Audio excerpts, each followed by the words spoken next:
Hi hello नमस्ते. मी आहे मोहिनी आणि तुमचं स्वागत आहे माझ्या चॅनल मध्ये द फॅसिनेटिंग वुमन. आता तुम्हाला वाटत असेल की मी झोपून उठलीये, माझे डोळे असे सुचलेले दिसत असतील आणि ब्ला ब्ला ब्ला ब्ला, पण असं नाहीये. माझी तब्येत अजूनही सुधारलेली नाहीये, थोडी ठीक आहे, पण तो आवाज असा एकदम नाजूक याला हवा तसा नाही, अगदीच भरडा आवाज येतोय असं मला वाटतंय, बट आय डोंट नो. तर बरं ते जाऊ दे. तरी सुद्धा मी आज एक मूवी रिव्ह्यू करणार आहे, पण सगळ्यात आधी माझा तुम्हाला एक क्वेश्चन आहे. मला सांगा, तुम्ही लोकांपैकी कुणी कुणी रश्मिका मंदानाची गर्लफ्रेंड बघितली आहे? मी तर बघितली आहे, मला खूप आवडलेली आहे. नाही नाही नाही shoot. हे जर व्हायरल झालं ना तर किती कॉन्ट्रोवर्सी होत. नाही नाही तसं नाही. मला हे विचारायचं होतं की कुणी कुणी रश्मिका मंदानाची गर्लफ्रेंड मूवी बघितली आहे, मूवी. ठीक आहे. तर जर कोणी बघितली नसेल, खास करून मुलींसाठी तुम्ही प्लीज प्लीज प्लीज बघा. का तर ते मी आता तुम्हाला सांगणार आहे. बरं, ही स्टोरी सुरू होते अशी की एक मुलगी आहे जी गावाकडून सिटीमध्ये येते एक कॉलेजमध्ये शिकण्यासाठी, आणि ती नंतर एका मुलाच्या जाळ्यात अडकते. बरं, मुलाच्या जाळ्यात अडकते म्हणजे असं नाही की हिला तो आवडायला लागतो आणि मग ते दोघांचं प्रेम होतं आणि मग ती अडकते वगैरे, असं काही नाहीये. त्या मुलाला ही आवडते आणि तो प्रपोज करतो इन द सेन्स, तो ठरवतो की ती त्याची गर्लफ्रेंड आहे आणि ही नाही म्हणत नाही. म्हणजे हिला कळतच नाही, हिला तो वेळच मिळत नाही की नाही म्हणावा किंवा काय, what ever it may B. So ती अडकते. मग तिला ते कधी कधी असं होतं ना की आपल्याला न मागता कधीतरी काहीतरी मिळतं. आपल्याला असं वाटतं की ते आपल्यासाठी चांगलंच आहे, पण असं नाहीये. आपण ठरवून ती गोष्ट घेतली पाहिजे. तर तसं तिचं होतं रश्मिका अँड ते कॅरेक्टर जे आहे ते, की तिला असं होतं की बरं ठीक आहे, झालं आता, सगळ्या कॉलेजला कळालं, सगळ्या कॉलेजमध्ये अनाऊन्स होतो, तो सांगतो ती एक रात्री माझ्याकडेच थांबली होती अँड ऑल, सगळं सगळं सगळं सगळं सगळं होतं.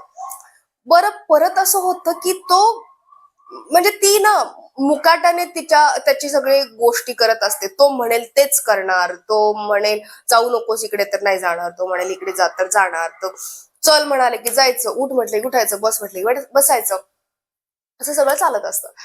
बरं, तो मूवी बघताना ना असं होतं की का नाही म्हणणार, नाही करायचंय मला म्हण. पण कधी कधी कसं होतं ना की मला असं वाटतं की माझ्या पर्सनल एक्सपिरियन्स मधून सांगू शकते, त्या गोष्टीतून ज्यावेळी एखादी व्यक्ती जात असते त्यावेळेस असं होतं की आय नोस, तिलाही कधी कधी माहित असतं त्या व्यक्तीला की जे आपण ज्या गोष्टीतून जातोय, जी आपण गोष्ट करतोय ती चुकीची आहे, ती स्वतःसाठी खूप काय म्हणतात ते, धोकादायक आहे पुढे जाऊन किंवा काय. पण कधी कधी त्यावेळेस त्या मुमेंटला तेवढी आपली डेअरिंग नसते, तेवढी आपल्यात हिंमत नसते की त्या गोष्टीचा विरोध करू शकेल. त्यामुळे ती गोष्ट अशी आपण कॅरी फॉरवर्ड करत जातो आणि मग त्याचा ज्वालामुखी होऊन नंतर कधीतरी फुटतो. येस, फुटायलाच पाहिजे. तर जो नाही फुटला तर ते तसंच मग दबून दबून दबून गोष्ट ती स्वतः व्यक्ती त्यात खचून जाते आणि माहित नाही पुढे काय होतंय. सो तर हे असे इव्हेंट्स खूप सारे होत जातात की ती त्याला जेवण भरवते, ती त्याचं सगळी रूम साफ करते, कपडे साफ करते. म्हणजे एखादी आई जसं त्या एखाद्या मुलाची काळजी घेते ना, तशी ती तिच्या बॉयफ्रेंडची काळजी घेत असते. बरं, त्या मुलाला खरंच गर्लफ्रेंड हवी असते का? नाही. पण त्याला अशी मुलगी हवी असते जी त्याच्या अवतीभोवती आपलं स्वतःचं जग बनवेल, जी म्हणजे त्याच्यावर डिपेंडंट असेल, त्याच्या म्हणण्यानुसार तिचे निर्णय घेईल सगळे, अशा प्रकारे ती तो एकही मिनिट, एकही रात्र तिला स्वतःच्या मर्जीने जगू देत नाही. पण पण असं की मी तुला थोडीच अडवलंय, जा ना. मग ते इमोशनल ब्लॅकमेल किंवा आणि काय जे काय असेल ते जे सगळं करतात रिलेशनशिपमध्ये. सो मग तसं होतं की ती पुढे जाते. पण एक सीन असा आहे, एक ते दोन सीन मला खूप छान आवडले आहेत त्याच्यामधले. एक सीन असा आहे की ती ना तो एकदमच सकाळी उठतो आणि तिला घेऊन तो जातो त्याच्या घरी, त्याच्या आईला भेटवायला. वडील तिथे नसतात, तर आईला भेटवायला जातो. तिला माहिती नाही, पण अचानक जातो, तिथे जातो, तो बघतो, सॉरी ती बघते त्याची आई.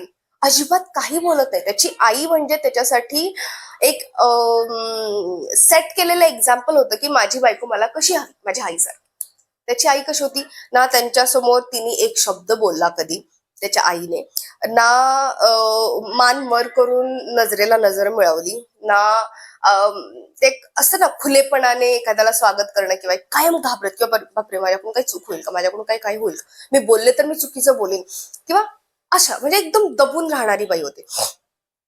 तर ती जाते मग तिथे कॅज्युअल म्हणजे अशा लोकांची मेंटॅलिटी कशी असते ती दाखवलीये की ती सहज त्याला विचारते काय झालं, तुझी आई बोलत नाही जास्त, खूपच हे आहे म्हणजे शांत शांत आहे का.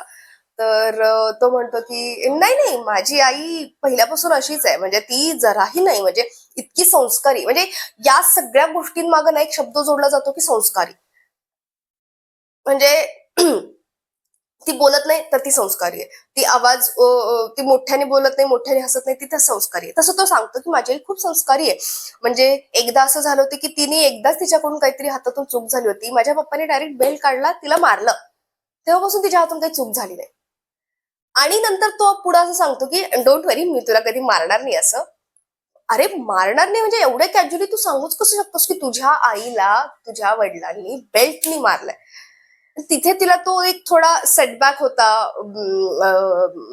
हिरोईनला, कॅरेक्टर सॉरी आपल्या लीडला, की हे काहीतरी विचित्र आहे जिथे आपण गुंफत चाललोय उगीच.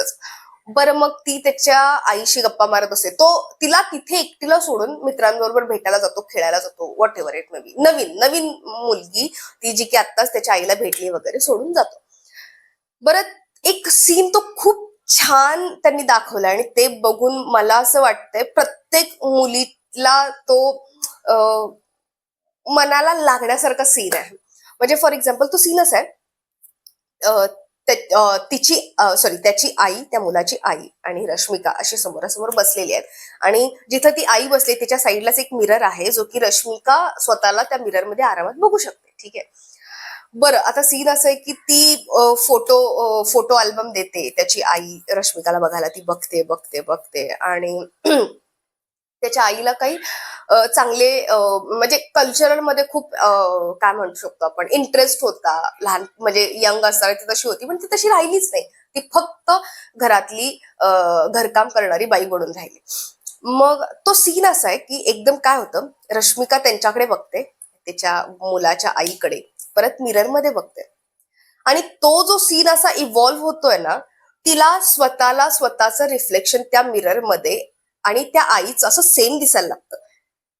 म्हणजे तिला कळतं की जर मी इथं आले लग्न करून तर माझं फ्युचर काय असणार आहे. मी अशीच मुलगी हो, मी अशीच एक बाई होऊन राहील किंवा मुलगी होऊन राहील की जी मान वर काढणार नाही, दुसऱ्यांच्या सुखातच माझं सुख आहे किंवा व्हॉट एव्हर इट मे बी. आणि तो जो सीन आहे ना तो अगदी अंगावर येण्यासारखं आहे की आपलं आत्ताचं जे अस्तित्व आहे ते सगळं मिटून जाईल. हे एखाद्या मुलीला बघण्यासाठी तो सीन खूप हॉरिफाईंग आहे असं मला वाटतं. सो त्याच्यानंतर ती जाते, तिला ते म्हणजे कळत नाही काय करावं काय नाही वगैरे वगैरे.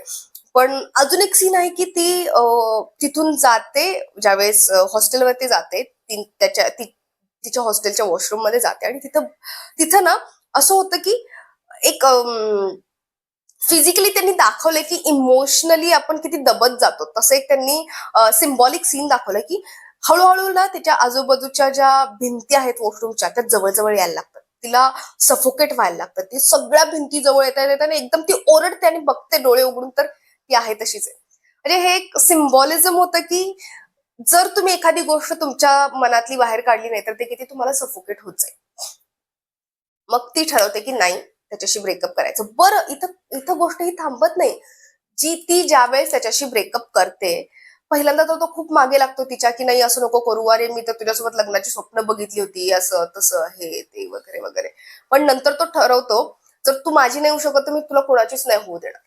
इतका टॉक्झिक तो होतो की ना रिलेशनशिप मध्ये येण्याचा डिसिजन तिचा होता ना, म्हणजे जे काही त्याच्यानंतर तिने त्याच्यासोबत जे काही इव्हेंट्स झाले तिच्यासोबत त्यात कशातही तिचा डिसिजन नव्हता.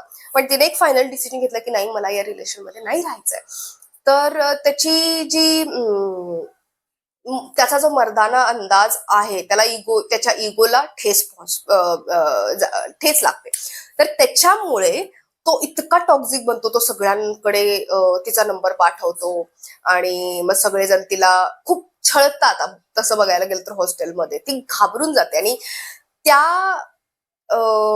वर्षाचा शेवटचा अॅन्युअल डे असतो. त्या दिवशी अं, ती आय डोंट नो, ती खूप घाबरलेली असते आणि तिची एक फ्रेंड येते तिथं आणि ती तिला हेल्प करते आणि तिच्या सोबत असते. तर त्यावेळेस ती तिथून जे निघते आणि ती त्या शेवटच्या जो सीन आहे अॅन्युअल डेच्या इथे पूर्ण ती अस्ताव्यस्त झालेली आहे, कारण की तिच्या घराच्या सॉरी तिच्या हॉस्टेलच्या रूमच्या डोअरच्या बाहेर असं घाणेरडे पेंटिंग्स बनवलेले असतात तिच्याबद्दल किंवा व्हॉट एव्हर इट मे बी, काहीतरी तुझे रेट काय आहे किंवा काय असं वगैरे सगळे घाणेरडे पेंटिंग्स बनवलेले असतात. ती खूप फ्रस्ट्रेट होते, ती येते त्या स्टेजवरती आणि की खूप म्हणजे तो जो सीन आहे तिथला, तो तिच्या मनात जे काही होतं, जे काही आहे, तिला काय वाटतं काय सगळं बोलून दाखवते. आणि ज्यावेळेस तो तिला एक्स बॉयफ्रेंड, कारण की ऑलरेडी तिने ब्रेकअप केलेले आहे, तो दिसतो, ती त्याला मारायला जाते आणि ती मारायला जाते, पण एक शेवटची वेळ ती नाही मारत त्याला आणि ती तिथं सोडून जाते. तिथं तिचं जे रौद्र रूप दाखवलंय खरंच रश्मिकानी खूप चांगल्या प्रकारे तो सीन दिलेला आहे तिथं. आणि त्यानंतर असं असतं की त्यानंतर ती स्वतःचे डिसिजन स्वतः घेऊ लागते. तिचं फक्त एवढंच म्हणणं असतं की तिला स्वतःचे डिसिजन स्वतः घेऊ देतात. लहानपणापासून तिच्या वडिलांनी तिला तिचे डिसिजन्स घेऊन दिले असतात ना, तिचा आता हा जो बॉयफ्रेंड बनलेला असतो ना, तो तिला तिचे डिसिजन्स घेऊन देतो.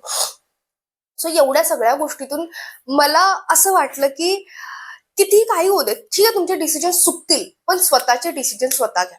चुकतील, तुम्हाला याचा पश्चाताप नाही होणार की यार का मी त्याला माझा डिसिजन घेऊन दिला, का मी तिला माझा डिसिजन घेऊन दिला, त्यांच्या म्हणण्यानुसार मी का वागले. चुकलं तर चुकलं, ती चूक माझी असेल, ती चूक त्यांची माझ्या डोक्यावर नाही फुटणार आहे. बरोबर, त्यांच्या चुकीच्या डिसिजनचं खापर माझ्या डोक्यावर नाही. माझी चूक आहे ना, मी भोगते ना, मी बघते माझं मला काय करायचं ते. पण मी दुसऱ्यांच्या निर्णयामुळे झालेली चुकीचं खापर मी माझ्या डोक्यावर नाही पडू देणार. हे सगळ्यांनी म्हणजे खास करून मुलींनी डोक्यात ठेवणं खूप गरजेचं आहे. मला असं वाटतं प्रत्येक मुलीने हा पिक्चर बघावा. रश्मिका मंदानाचा गर्लफ्रेंड नावाचा पिक्चर आहे, नेटफ्लिक्स वरती अवेलेबल आहे. खूप छान आहे आणि आय होप त्यांनी म्हणजे डिरेक्टरनी जो काही मेसेज द्यायचा प्रयत्न केलाय तो सगळ्यांपर्यंत पोहोचेल. सो खूपच बडबड झाली माझी इथे. आणि अगेन माझा प्रश्न हाच होता की कुणी कुणी रश्मिका मंदानाची गर्लफ्रेंड मूवी बघितली आहे. ठीक आहे, जर बघितली नसेल तर प्लीज बघा आणि तुम्ही सांगा तुम्हाला मूवी कसा वाटला. आणि सो तोपर्यंत चलो बाय, भेटू पुढच्या ब्लॉग मध्ये किंवा व्हिडिओ मध्ये. तोपर्यंत थँक्यू.